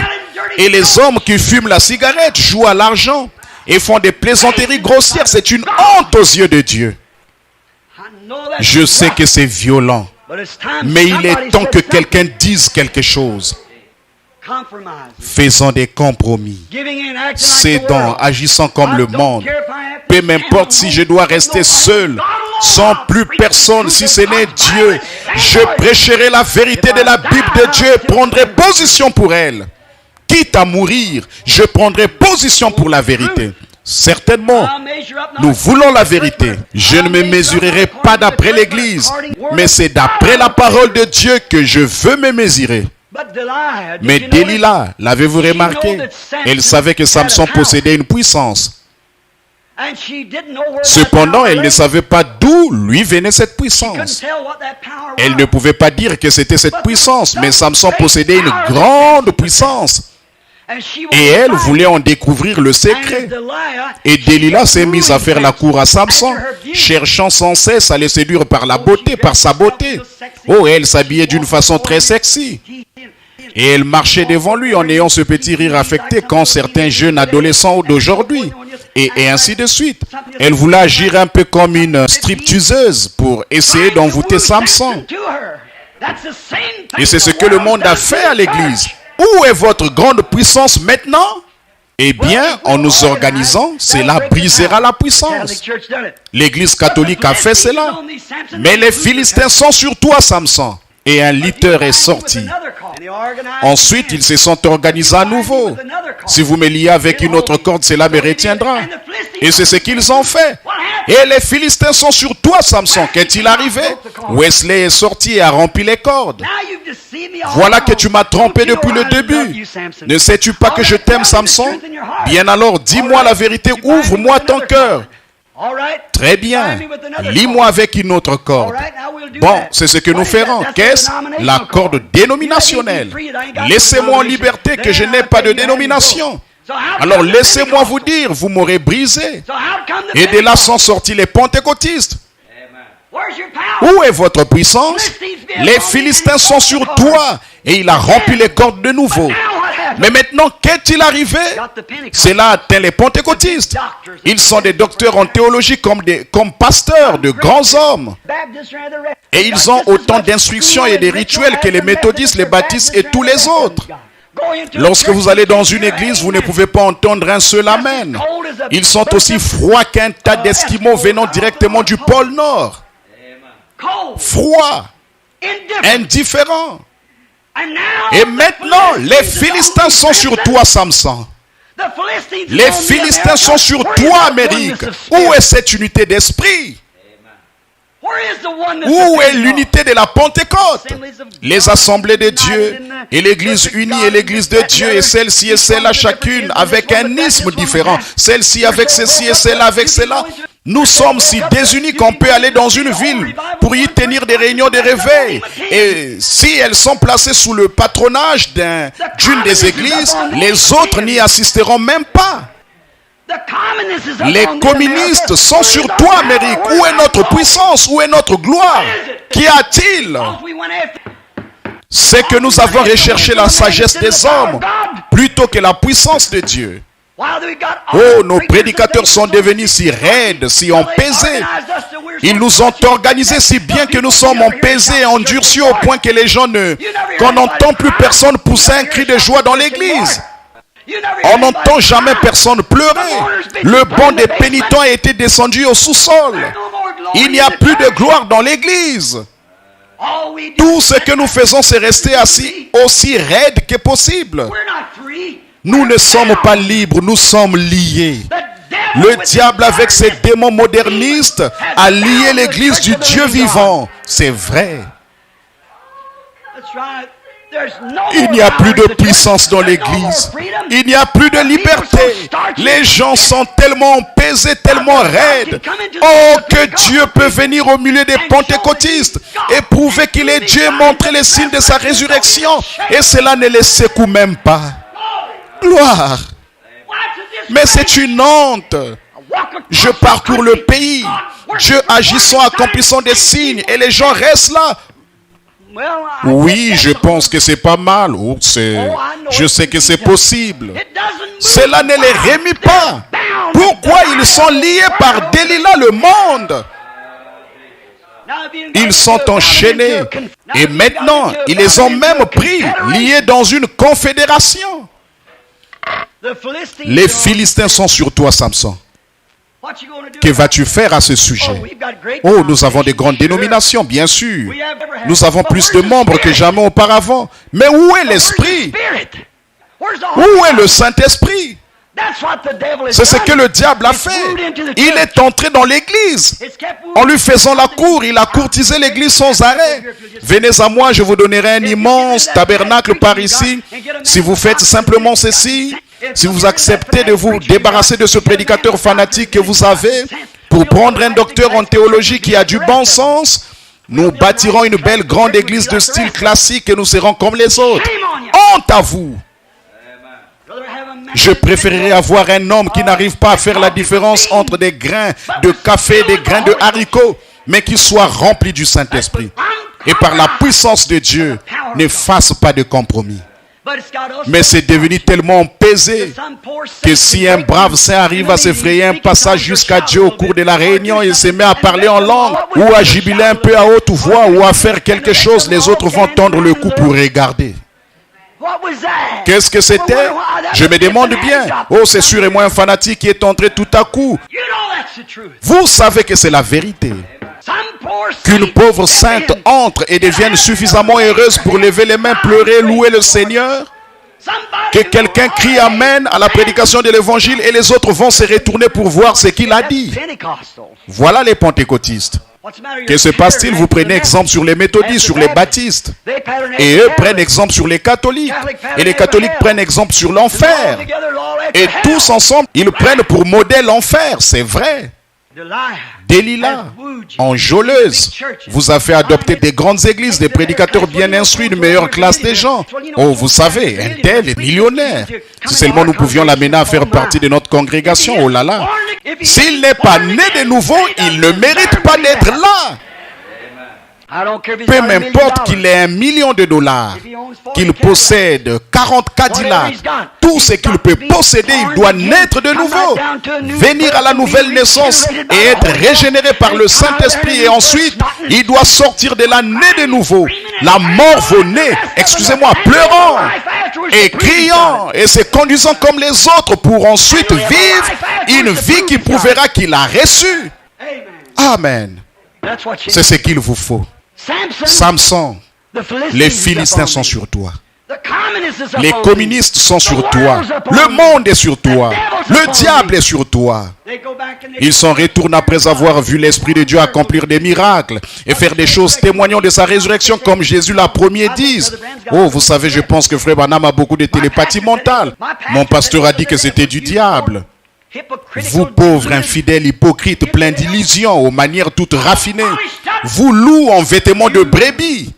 Jésus a dit, si vous m'aviez connu, vous auriez connu mon jour.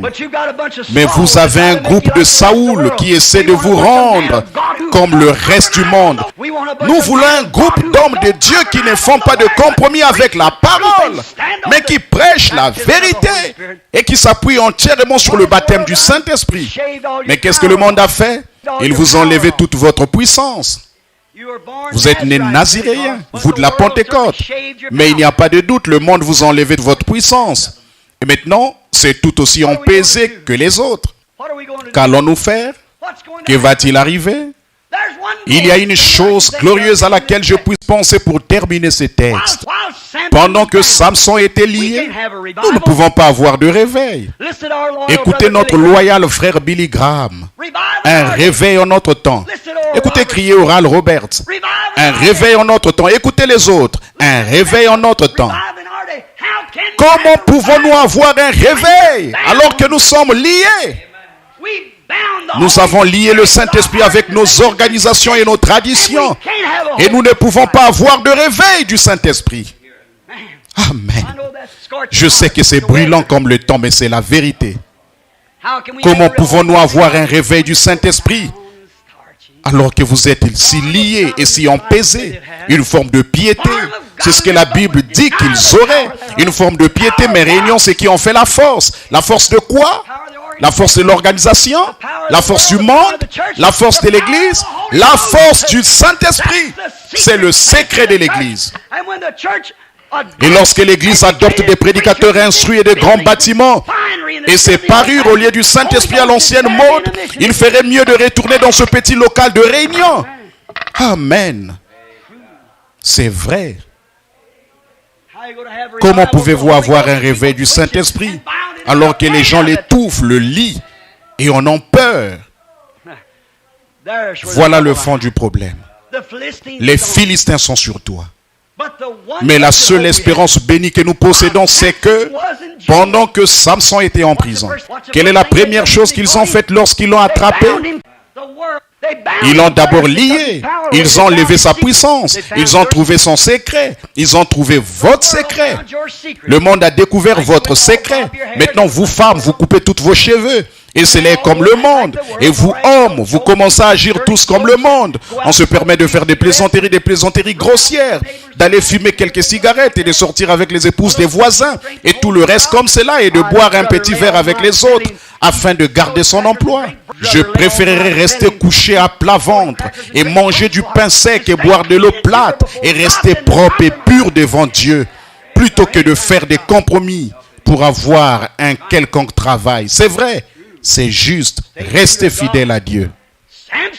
Samson, les Philistins sont sur toi. Branham Tabernacle, la mondanité est en train de s'introduire parmi vous. Qu'avez-vous fait? Avez-vous exposé votre secret? Avez-vous exposé ce secret que Dieu vous a donné lorsque vous rouliez là dans la suire il y a quelques années? L'avez-vous laissé vous échapper à être remplacé par une adoration sociale et cérémonieuse? Que vous est-il arrivé? Dieu peut descendre, accomplir un miracle, traverser tout l'auditoire, disant aux gens les secrets de leur cœur et tout, et guérir les malades et les affligés, et accomplir des signes et des prodiges, et prêcher sa parole avec force par le Saint-Esprit. Et les gens diront, eh bien, ce n'est pas si mal, nous aimons bien entendre ça de temps en temps, si nous ne sommes pas trop fatigués. Ça, c'est le Branham Tabernacle. Les Philistins sont sur toi. Dire que dans le passé, lorsque la parole était prêchée, les vieux saints, les larmes aux yeux, se levaient, se mettaient à marcher en sanglotant, peut-être sans dire un seul mot. Mais ils allaient et venaient simplement 2 ou 3 fois. Puis ils se réessayaient. Ils étaient tellement remplis du Saint-Esprit, la parole les nourrissait. L'homme ne vivra pas de pain seulement, mais de chaque parole qui sort de la bouche de Dieu. Les Philistins sont sur toi, Branham Tabernacle. Les Philistins sont sur vous, pentecôtistes. Bien sûr, les Philistins vous ont attrapé, vous les autres, il y a longtemps déjà. Lorsque vous vous êtes organisés, si serré que rien ne pouvait entrer, à moins d'être soit presbytérien, baptiste, méthodiste, catholique ou quelque chose comme ça. Vous ne voulez rien avoir à faire avec les autres. Ainsi, un réveil en notre temps. Comment pouvons-nous l'avoir alors que c'est lui qui normalement donne le réveil est lié par le monde? Dieu n'entrera pas là où se trouve le monde, vous pouvez en être sûr. Si vous fréquentez le monde, alors c'est terminé. Lorsque vous laissez le monde s'infiltrer et que vous vous mettez à agir comme le monde, alors vous êtes fini. Mais lorsque vous couperez tous les liens, toutes les chaînes du monde et que vous viendrez à Dieu, alors Dieu vous utilisera jusqu'à ce que vous vous remettiez à flirter. Mon seul espoir ce matin pour terminer mon message, le voici. Pendant que Samson était lié, une nouvelle chevelure a poussé. Oh Dieu, envoie-nous une autre église juste avant la fin des temps. Une église telle que la puissance du Saint-Esprit puisse la pénétrer dans la démonstration de l'Esprit et que Marc 16 puisse accompagner l'église. Acte 2, 4, Acte 2, 38, que tout cela accompagne constamment l'église. Les signes et les prodiges accompagnaient les apôtres, de grands signes de sa résurrection les accompagnaient. Pendant que nous sommes en prison, assurément, Dieu est en train de faire pousser une chevelure quelque part. En vue de la dernière grande mise à mort, puisses-tu être celui-là, toi ami chrétien qui est ici ce matin? Puisses-tu être celui dont la force commence à augmenter? Je prie que ce message ce matin est là-bas dans les pays où il parviendra.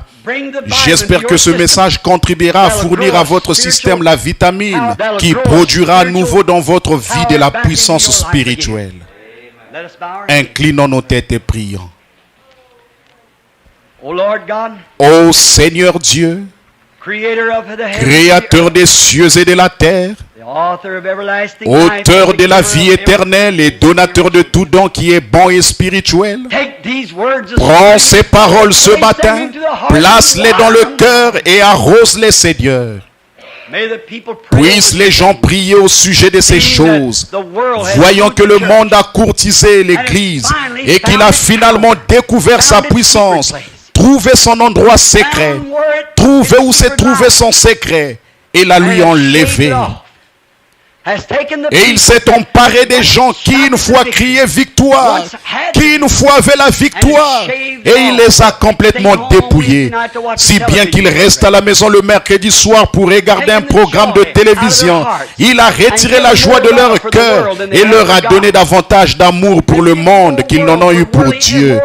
Il leur a donné plus du monde plus de désir pour les distractions mondaines qu'ils n'en ont pour la prédication de l'évangile. S'il n'y a pas un grand orchestre et beaucoup d'amusement, d'excitation et de distraction, ils ne veulent plus du vieux évangile qui amène des larmes de joie à l'âme, qui ramène la guérison divine, qui redonne les dons apostoliques à l'Église, qui fait intervenir le Christ, ressusciter le Messie de ce jour-ci.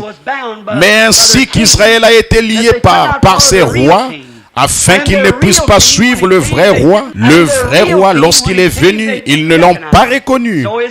Ainsi en est-il aujourd'hui, ô Seigneur. Le roi des gloires est apparu sous la forme du Saint-Esprit. Et Seigneur, ils ne le savent pas. Ils ne le reconnaissent pas.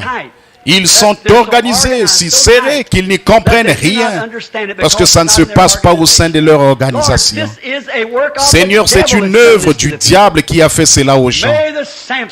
Puisse le Samson de Dieu, puisse ceux qui sont droits de cœur, ceux qui languissent et qui pleurent, qui intercèdent et qui s'accrochent, puissent-ils tenir bon, Seigneur, jusqu'à ce que cette nouvelle chevelure ait poussé, jusqu'à ce que réapparaisse la joie en Sion, et qu'apparaisse un groupe capable de reconnaître et de comprendre, de voir le Messie et les puissances cachées du monde, qu'ils ne sont pas même de comprendre présentement.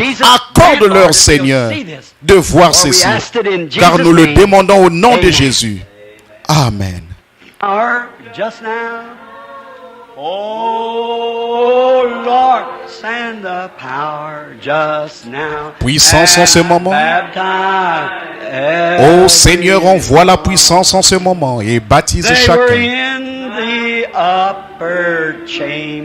Ils étaient dans la chambre haute.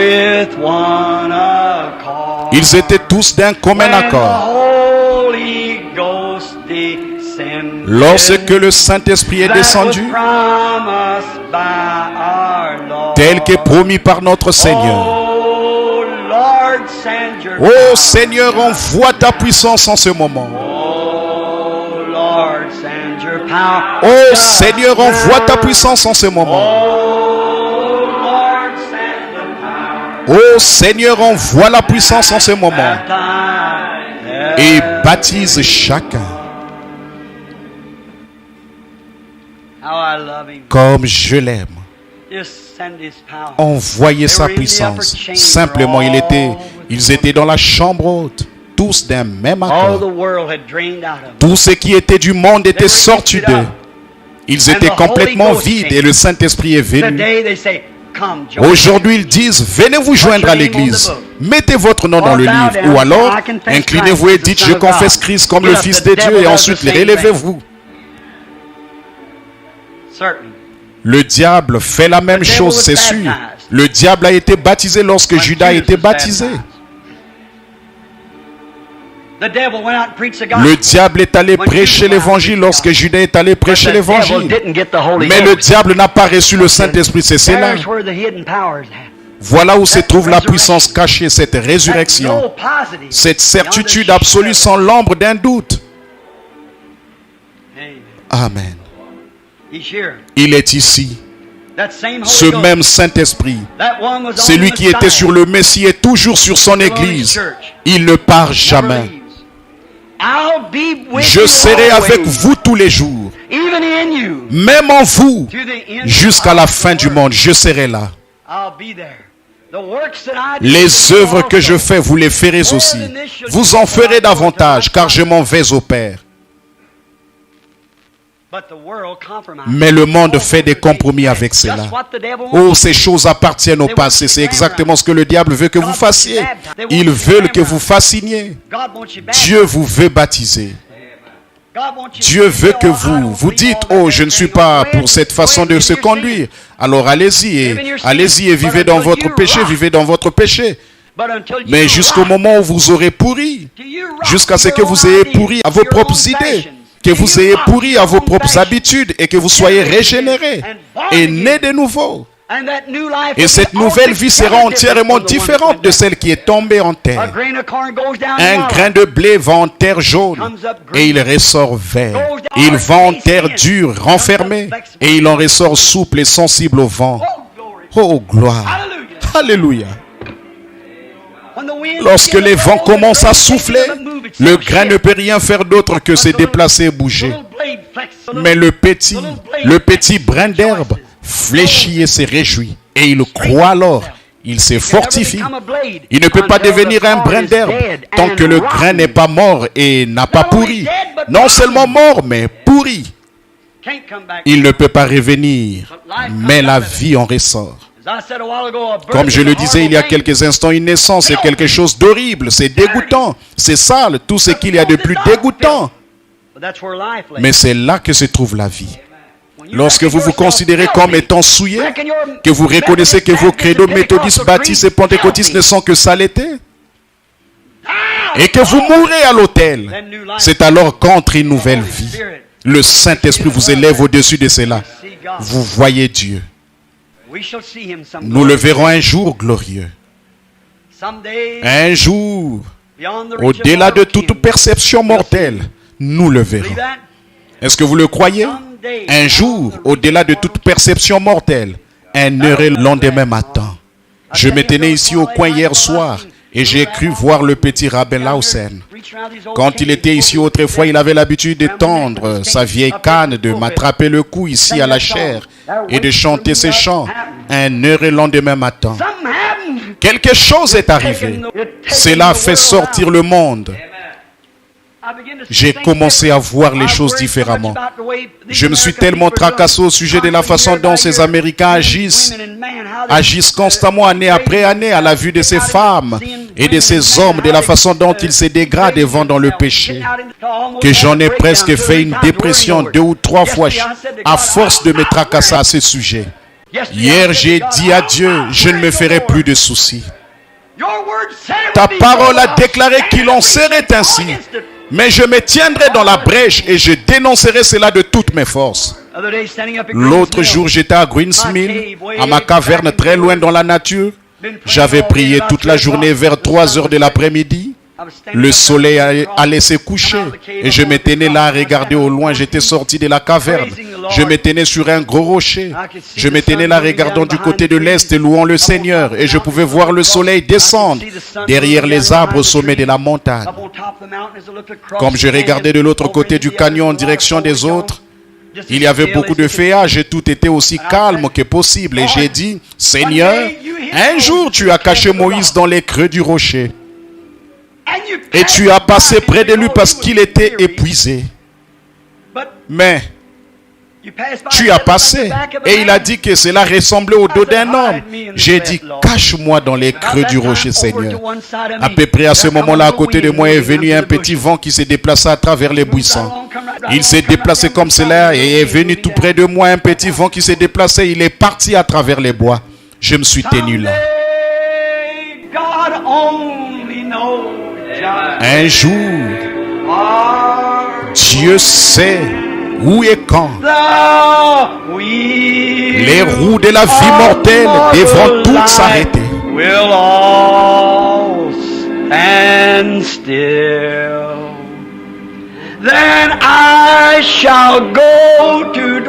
Alors j'irai habiter sur la montagne de Sion.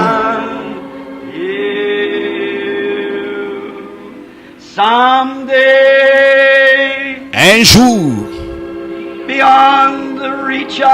au-delà de toute perception mortelle, un jour, Dieu seul sait où et quand.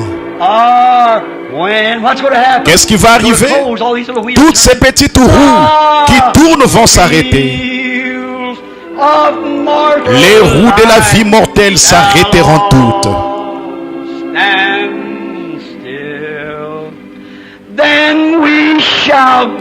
Alors nous irons habiter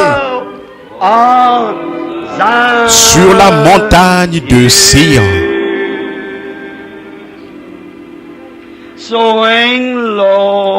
Descends, doux char,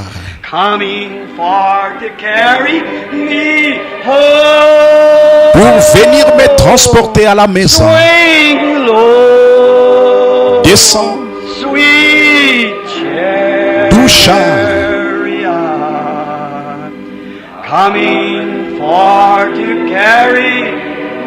pour venir me transporter à la maison.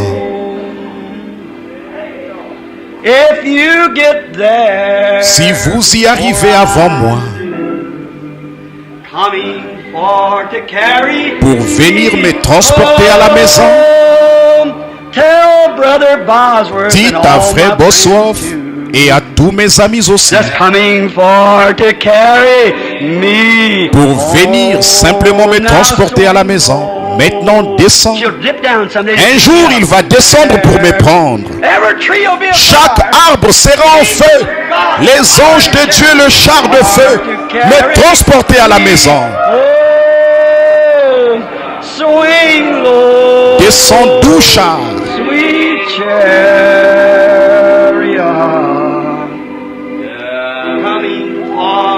Pour venir me transporter à la maison. Un de ces jours, dans les basses heures de ma mort, je m'attends à ce qu'il vienne, c'est vrai. J'ai regardé au-delà du Jourdain, et qu'ai-je vu?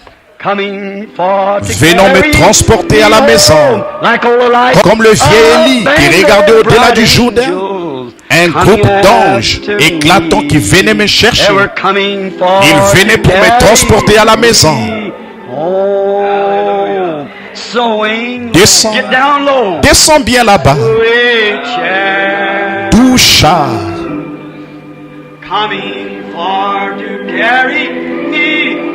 pour venir me transporter à la maison. Descends, doux char,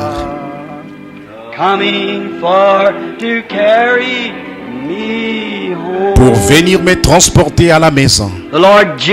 Le Seigneur Jésus, le conducteur béni de ce char, le pilote de ce vieux bateau de Sion, le bateau de la vie, est en train de se déplacer à travers le bâtiment. Il se fait entendre, sa présence est ici. Le Saint-Esprit lui-même qu'il a ressuscité de la tombe est ici. Étant donné qu'ils n'ont pas distribué de cartes de prière, y a-t-il quelqu'un ici qui vient de l'extérieur que je ne connaisse pas, qui soit ici pour que l'on prie pour lui? Levez la main. que je ne connaisse pas, levez la main si je ne vous connais pas. Vous là-bas. Je crois que le jeune homme là-bas avec la moustache, quelqu'un a levé la main dans cette direction. Vous l'avez fait. Est-ce que vous avez levé la main? Très bien. Là derrière, vous messieurs, très bien. Vous m'êtes tous étrangers. Est-ce que ce même Seigneur Jésus, le berger du troupeau, est ici? Croyez-vous que ces promesses sont vraies? Qu'il oint son église et que les œuvres que je fais, vous les ferez aussi? Vous en ferez même de plus grandes, car je m'en vais à mon Père davantage. Le croyez-vous? Avez-vous levé la main pour montrer que vous ne me connaissez pas? Croyez-vous que Dieu peut me dire ce qu'il y a dans votre cœur? Qu'il peut me parler comme il a fait pour la femme qui a touché son vêtement? Croyez-vous qu'il est le souverain sacrificateur qui peut compatir à vos infirmités? Si Dieu me révèle votre état, croirez-vous que je suis son prophète? Croirez-vous que sa présence est ici et que c'est la raison pour laquelle il le promet? Vous êtes en train de prier pour votre femme. Elle a une hanche fracturée, une hanche disloquée, c'est vrai. Si c'est vrai, levez-vous. Très bien. Vous allez et trouvez-la en bonne santé. Amen. Qu'en est-il de vous là derrière ce jeune homme qui s'est levé, qui avait la moustache? Croyez-vous de tout votre cœur? Croyez-vous que Dieu peut me dire quel est votre problème? Croyez-vous que votre fils guérira? Vous le croyez? Vous avez un garçon, il est atteint de paralysie cérébrale. C'est vrai, vous n'êtes pas... C'est depuis le Kentucky. Si c'est juste, levez la main. Je ne vous connais pas, n'est-ce pas? Si oui, levez la main comme ceci pour montrer que nous ne nous connaissons pas, c'est vrai. Faisons confiance à Dieu. Croyez-vous comme vous le croyez. Retrouvez votre garçon comme vous le croyez. Simplement, mettez-vous sur votre cœur. Qui ici avait levé la main pour montrer que je ne... Était-ce vous? Très bien, monsieur. Croyez-vous que je suis le prophète de Dieu? Vous le croyez de tout votre cœur? Vous n'avez pas besoin de vous lever simplement comme ça. Très bien. Monsieur, votre problème, c'est que vous êtes atteint du diabète. Et vous avez mal aux pieds à cause de cela. Vous venez de l'Olio. Vous vous appelez monsieur Miller. Rentrez chez vous et portez-vous bien. Très bien. Croyez de tout votre cœur. Très bien. Le croyez-vous? Si vous pouvez le croire. La dame qui est assise ici, avez-vous levé la main? Cette dame de forte corpulence avec les lunettes, croyez-vous de tout votre cœur? Vous le croyez? Vous croyez que je suis le serviteur de Dieu? Vous le croyez? Très bien. Si Dieu peut me dire quel est votre problème, croyez-vous? Vous souffrez du cœur. Très bien. Levez la main si c'est juste. Très bien.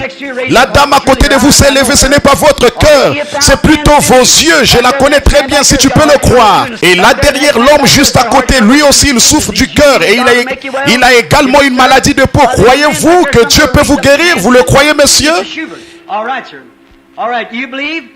Il y a un homme là quelque part qui a levé les mains qui ne... Monsieur Schubert. Très bien, monsieur. Très bien. Croyez-vous? C'est pour vos yeux aussi, n'est-ce pas? Vous priez pour votre mère qui est assise là. C'est juste. Levez la main. Nous sommes étrangers, n'est-ce pas juste? Faites signe de main. Faites-vous signe de la main. Très bien. Si vous pouvez croire, vous pouvez recevoir. Jésus-Christ le ressuscité dans le bâtiment. Il est le même. Quel effet cela a-t-il pour vous? Avez-vous laissé le monde vous soutirer toute votre force? Gloire! Je veux une nouvelle naissance. Je veux une nouvelle vie. Peu m'importe de quelle façon cela vient. Si je dois être un auréoleur ou quoi que ce soit. Peu m'importe de quelle façon cela vient. Je veux le vrai Saint-Esprit, celui qui est sur moi. En ce moment, je veux le garder. Je préférerais l'avoir plutôt que toutes les choses du monde. Amen. Croyez-vous? Croyez-vous qu'il est ici? Alors imposez-vous les mains les uns aux autres.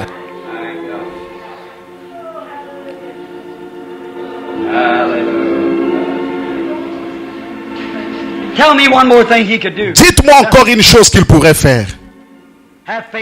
Rien. Ayez foi maintenant. Croyez que c'est terminé.